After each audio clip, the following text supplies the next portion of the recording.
सुप्रभात बच्चे। वर्ग 8 पाठ 3 अंतर्राष्ट्रीय योग दिवस के द्वितीय खंड द्वितीय वीडियो लेकर मैं आपके पास उपस्थित हूं। मैं बात कर रहा था इसमें अंतर्राष्ट्रीय योग दिवस, पहले अंतर्राष्ट्रीय योग दिवस के बारे में। पहले वीडियो में मैंने बताया कि किस प्रकार इस पहल की गई, संयुक्त राष्ट्र संघ में इसकी शुरुआत की गई। और मैं बता रहा था कि 11 दिसंबर 2014 को संयुक्त राष्ट्र संघ के 193 देशों के सभी सदस्यों ने ये सर्वसम्मति से इसे पारित की गई कि हर एक 21 जून को अंतर्राष्ट्रीय योग दिवस मनाया जाए। बारी आई 2015, 21 जून 2015 को अंतर्राष्ट्रीय योग दिवस की शुरुआत हुई।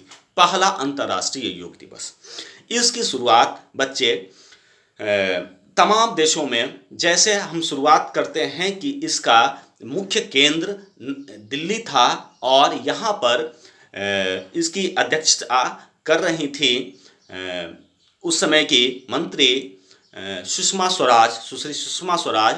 और उस सभा में उपस्थित थे, किनके द्वारा की गई थी मुख्य अतिथि के रूप में, मुख्य कार्यकारिणी के रूप में इसमें स्वामी रामदेव और योग गुरु, प्रसिद्ध योग गुरु स्वामी रामदेव तथा माननीय प्रधानमंत्री नरेंद्र मोदी उपस्थित थे और इनकी अध्यक्षता में शुरुआत हुई। ये मुख्य रूप से इस बात का ध्यान देना है कि पहला अंतर्राष्ट्रीय योग दिवस कब मनाया गया और कहाँ मनाया गया।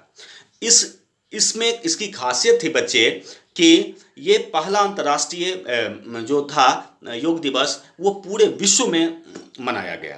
कहने का मतलब कि इसमें संयुक्त राष्ट्र अमेरिका, कनाडा, चीन, मिस्र, इन सभी देशों ने अत्यधिक दिलचस्पी दिखाई।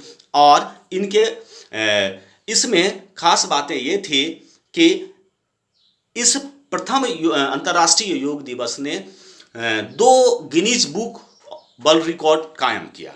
इनके बारे में हम चर्चा करेंगे, है ना। ये पढ़ाई के अंदर की बात है, मतलब पढ़ाई की बात है ना।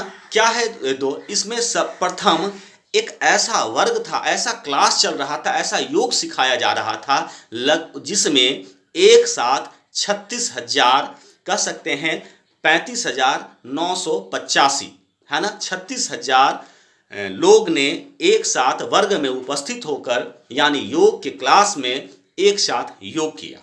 दूसरी, इन्होंने, ये तो पहला Guinness book of world record था। दूसरा क्या था कि ये एक साथ 84 देशों में प्रथम अंतर्राष्ट्रीय योग दिवस मनाई गई, है ना। तो प्रथम अंतर्राष्ट्रीय योग दिवस 21 जून 2015 और स्थान था दिल्ली।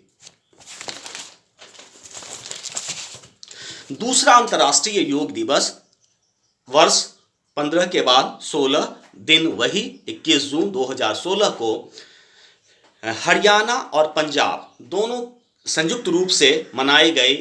स्थली थी, मनाने की मुख्य केंद्र था चंडीगढ़।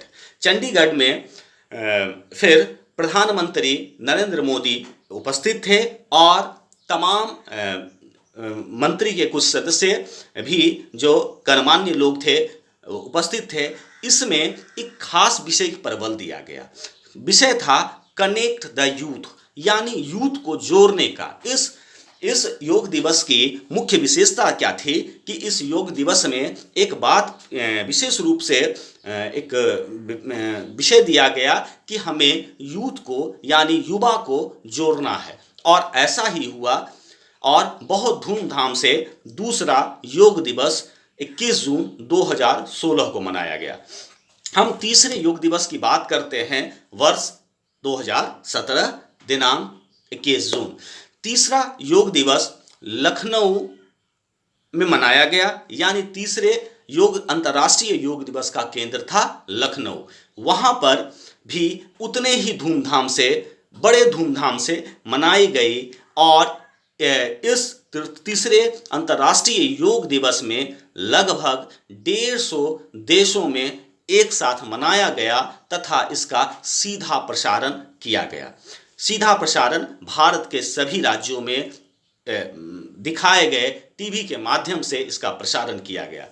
चौथे योग दिवस की बात हम करते हैं तो चौथा योग दिवस 21 जून 2018 को मनाया गया और इसमें हम बात करते हैं दूसरे योग दिवस में कनेक्ट द यूथ की बात हुई थी। तीसरे योग दिवस जो कि लखनऊ में मनाया गया, इसमें स्वास्थ्य विषय पर स्वस्थ रहने के लिए लोगों को स्वस्थ रहने, कैसे स्वस्थ रह सकते हैं, इन बातों पर बल दी गई है ना। अपने आप को किस प्रकार स्वस्थ रख सकते हैं और स्वस्थ रहने से क्या क्या फायदे हो सकते हैं, कितने आप अपने आप को स्वस्थ रहकर देश की सेवा कर सकते हैं, अपने परिवार को कम खर्च से भी आप अपने परिवार को एक अच्छे सुख शांति प्रदान कर सकते हैं, इन विषय पर बल दिया गया। चौथे योग दिवस की हम बात करते हैं तो ये 21 जून 2018 को मनाया गया और इसमें जो विषय था, हर योग दिवस का कुछ न कुछ विषय रहा है बच्चे। तो इसमें क्या थे, शांति के लिए इस योग दिवस को मनाया गया, यानी पूरे विश्व में, देश में शांति कायम रहे, है ना। शांति के संदेश देने के लिए इस योग दिवस का आयोजन किया गया, या कह सकते हैं कि इस आयोजन में इन बातों को ध्यान दी गई कि मनुष्य को विकसित होने के लिए, एक सुख शांति कायम रखने के लिए शांति की भी उतनी ही जरूरत होती है जितना अन्य जरूरतमंद सामग्री की। योग से क्या क्या फायदे हैं, इन बातों पर अगर हम चर्चा करते हैं तो क्रोनिकल डिजीज जिसको हम बोलते हैं, यानी वैसे बीमारी जो लंबे समय तक आपके शरीर में रहते हैं, उपस्थित होते हैं और इससे मनुष्य अंतिम तक इससे आज़ाद नहीं हो पाता है, उन बीमारियों का भी इलाज योग से संभव हुआ है। कुछ ऐसे बीमारी जिसकी जैसे हम कहते हैं उच्च रक्तचाप, है ना, उच्च रक्तचाप जो एक ऐसी, और मधुमेह यानी चीनी बोलते हैं हम उसे, डायबिटीज़ की बीमारी, है ना। ये दोनों एक ऐसी बीमारी है जिससे लगभग, है ना, आधे देश प्रभावित होने जा रहे हैं, है ना। धीरे धीरे इनकी संख्या बढ़ती जा रही है। तो योग से उच्च रक्तचाप, हृदय रोग, यकृत रोग, फेफड़े के रोग, संक्रामक रोग, है ना, मैं संक्रामक रोगों को बल दिया गया कि योग से इससे संक्रामक बीमारियों पर भी काबू पाया जा सकता है। संक्रामक बीमारी की चर्चा करें बच्चे तो अभी पूरे देश एक बहुत बड़े संक्रामक बीमारी, पूरे विश्व कह सकते हैं पूरे एक संक्रामक बीमारी से ही ग्रसित हो रही है, निगलने जा रहा है ना।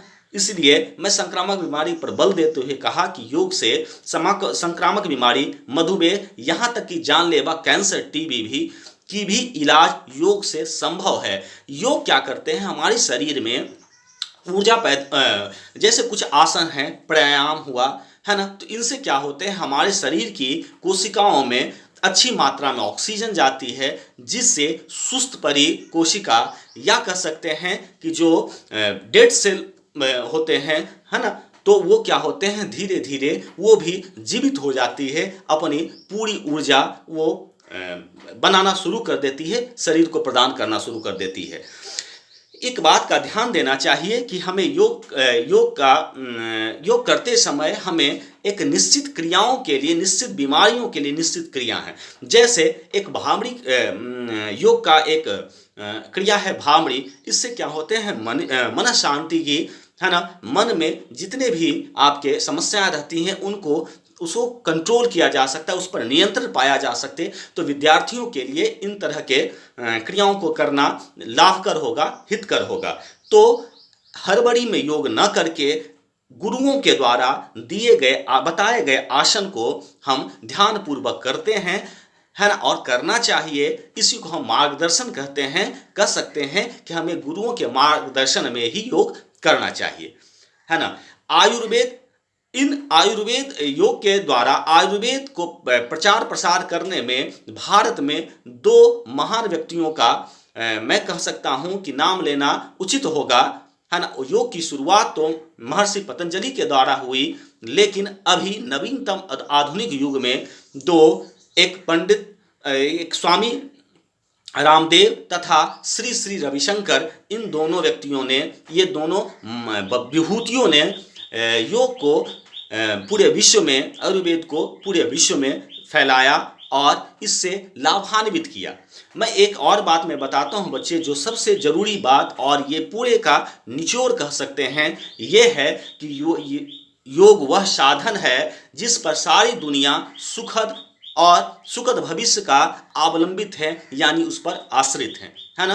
तो योग हमें सुखद शांति के लिए, विश्व के स्वस्थ रहने के लिए, है ना, एक अत्यावश्यक है ना। और अंतर्राष्ट्रीय योग दिवस के माध्यम से इसे लाभ और पूरे विश्व में एक ख्याति मिली और ज़्यादा से ज़्यादा लोग इससे लाभान्वित हुए। तो धन्यवाद बच्चे। अंतर्राष्ट्रीय योग दिवस पाठ 3 अंतर्राष्ट्रीय योग दिवस का यह दूसरा वीडियो आपके पास लेकर उपस्थित हुआ था। धन्यवाद।